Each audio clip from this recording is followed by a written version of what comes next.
Hey everyone, in this video, I will show you how to cancel a flight ticket with Wizz Air. First of all, go to your web browser, then search Wizz Air, then click enter. After that, click the link, then sign into your account using your email and password. Then click checkmark, then sign in. Once logged in, click on check-in and bookings option.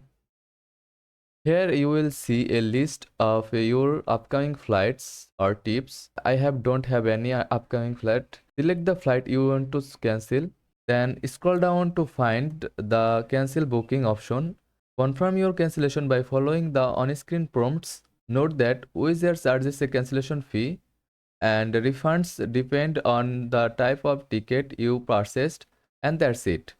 You have successfully cancelled your flight with Wizz Air. Be sure to check their cancellation policy for refund eligibility. Thanks for watching.